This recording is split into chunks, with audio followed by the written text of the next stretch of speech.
Alam mo ba na pwede ka na ngayon mag-invest sa mga government bonds using your GCash app? Yes, legit ito and it's called G-Bonds. Safe ba ito? Magkano ang kita? And para kanino nga ba ito? Yan ang pag-usapan natin today, kaya kung gusto mong palaguin ang iyong pera in a safe and beginner-friendly way, just watch this video.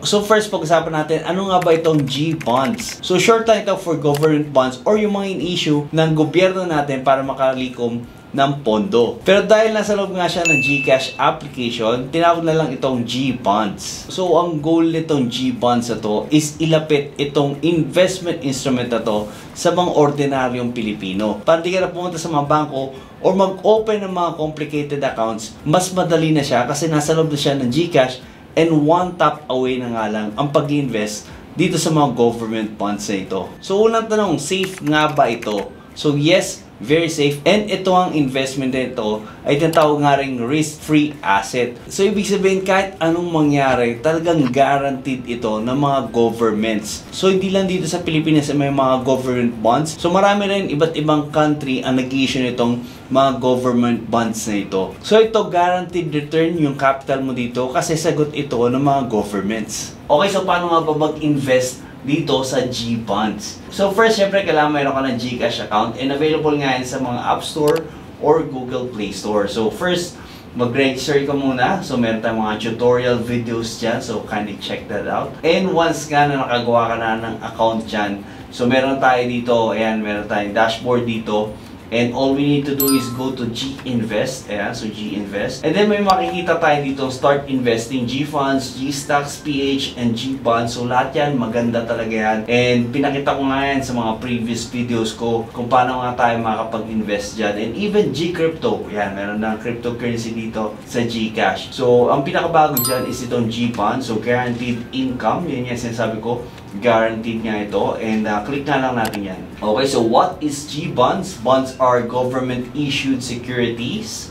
Yan, G-Bonds is a marketplace where you can easily buy and sell bonds. Yan, so next natin, how will I earn with G-Bonds? Earn fixed returns when your bond matures. Own bonds for a minimum of 3 months. So 3 months yan. And hindi mo siya pwedeng withdrawin within 3 months. So, highly suggest na yung ilalagay mong pera dito is yung hindi mo kakailanganin within the next 3 months or even 6 months. Yan. So, next natin is my money risk-free with G-Bonds. Bonds are considered low risk as they are backed by government. So, ito, low risk investment to as compared sa crypto and stocks. Yan, kasi hindi siya guaranteed return. And yung mga stocks and crypto highly dependent sa pagtaas ng mga perceived values niya mga yan. So kapag nag-buy ka and then tumaas yung value, doon ka palang kikita. Pero dito, it's like dividend investing, no? So pag naglagay ka ng pera dito, tutubo siya ng certain percentage within the next 3 months. So next, how do I start using G-Bonds? Invest with G-Bonds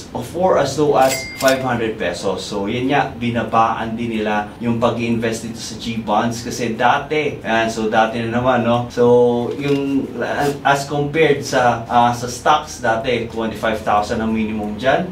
Yan, mga nabutan pa yan.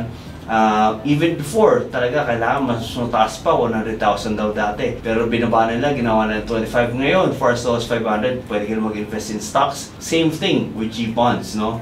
So, start now. Click lang natin yan. Okay, so since meron nga tayong details with GCash, ipapadala lang nila yung details natin with the PDAX. Yan, online trading platform. Eh, yun nga yung ano natin, yung partner. Yan. So, personal information, investment experience, and investment objectives. So, next lang natin yan. Okay, so re-review lang natin yung mga information natin and everything. And then, kung okay naman lahat, next lang natin yan. So, are you currently involved in the politics? Yan. So, I'm not. Are you a US citizen or resident? I'm not a US citizen. Gender, yan. What is your projected trade transaction volume? So 1 to 20, and how would you describe your knowledge of bonds? So I'm a beginner or intermediate. So lagyan lang natin intermediate. And what is your financial goal with bonds? And conservative growth, moderate growth. Ako, for me, kasi bonds nga siya, it's a conservative growth. So steady returns with low risk. So hindi siya exam it's just that they're asking these questions para ma-set din yung expectations mo and also para they can get to know you. So how much risk are you willing to accept with with investments, no? So conservative lang. And how frequently will you need to withdraw from your investments? So occasionally, and everything is set. Ayan, click lang natin yung mga yan. And there you go mga techie, we're processing your application. You'll receive an email update on your application by the next business day. In the meantime, feel free to explore GBonds. So explore muna natin habang di pa tayo nakapasok. And yun nga, portfolio, and all we need to do is from here, yun yung parang yung G-stocks natin, no? Meron ditong top up. Ayan, so top up ka lang. Let's say 1,000. Ayan, so lagay lang natin yan, 1,000. And then, pag nakapaglagay na tayo dyan, click lang natin itong next. And then, click lang natin ulit itong confirm. Okay, so para lang tayo nagbabayad ng bills natin, pay 1,000. Okay, so Philippine Digital, okay. And there you go, back to GBonds lang tayo. Okay, so mga tayo, pumasok na nga yung tinap up natin ng 1,000 dito. And all we need to do is select bonds here. So, meron dito 90-day bill. Ayan, so huwag nating masyadong i-complicate yung mga numbers dyan. And all we need to do is select yung asset na gusto natin paglagyan. And ito nga, 90-day bill, minimum investment is 500, buy price is 1,000, interest rate is 5.31. Ayan, sell price is 1. Ayan, so maturity date is November 12. Okay, so RTB, meron ding minimum investment. And dito, maturity date is August 20, 2030. Medyo matagal na to, no? And dito, may interest rate ka na 6%. Yan. So, medyo malaki nga yan, no? 6% yan per annum yan, ha? So, dito na lang tayo sa 90-day. Meron ditong November 12. Ayan. So, view all. Dalawa pa lang muna sila. So, syempre, hindi pa siya masyadong sikat or hindi pa siya masyadong pumapatok, no? Kasi bago pa nga lang. And ito nga, ang magandang deal dito is itong 90-day. Kasi 90-day, meron ka ng 5.31 na interest rate as compared dito sa RTB 31 na yung minimum investment is 5,000. And ito, may interest rate siya na 6%. Yan. So yung 5% na yan, click natin yan.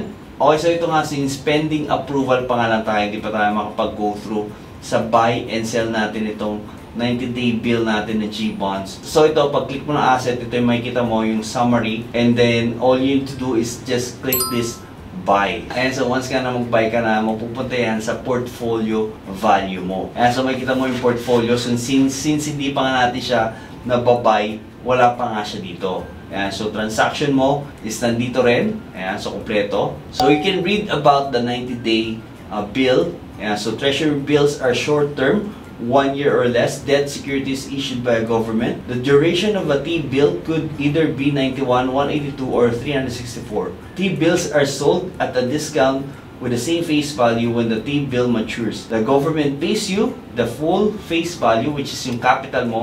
Let's say, for example, here, 500. And then, when the T-bill matures, your profit will come to the difference between what you paid for the T-bill and the amount you receive upon maturity. So, kasama na dyan yung interest ng pera mo. So, mga teki, in simple terms, itong mga government bonds or G-bonds, para pinapautang mo yung government natin. And then, they will pay you back at a certain time together with the interest. So, let's say na nag-invest ka nga ng 5,000. All you need to do is get the 5.31% of that 5,000, and that's the amount that you will get upon maturity. So, that's 265 plus yung full amount ng capital mo. So, of course, yung interest sa kinita mo will be subjected to tax. Yun nga, magkaroon ka ng 20% deduction dun sa 265 pesos na kinita mo sa G-bonds. So, again, recap lang, no, sa G-bonds, safe and backed by the government. So, talagang guaranteed ang capital mo dito. Hindi mo mawawala. And since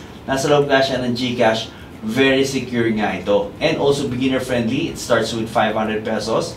Very accessible kasi nga nasa GCash. And just a few taps away para makapag-invest ka dito sa mga G-bonds. One more thing is that fixed yung income mo, guaranteed and predictable. So, yung mga disadvantage naman nitong G-bonds is that malalock in yung pera mo within 3 months or up to 5 years. So, depende sa pipiliin mong asset doon sa G-bonds. Another thing is mas mababa nga yung kikitain mo as compared sa G-stocks or G-crypto. hindi rin siya pwede withdrawin anytime kagaya ng G-Save. So those are the disadvantages nitong G-Bonds. Pero overall, maganda pa rin siya kasi guaranteed niya yung capital mo and you will earn guaranteed and predictable income. So itong G-Bonds, low risk and talagang pang long-term savings. And that's it mga taigi. I hope you liked the video, and if you're interested to learn more about investments, stocks, forex, kindly check the videos na nandyan sa ating screen. So thank you so much. You have a great day.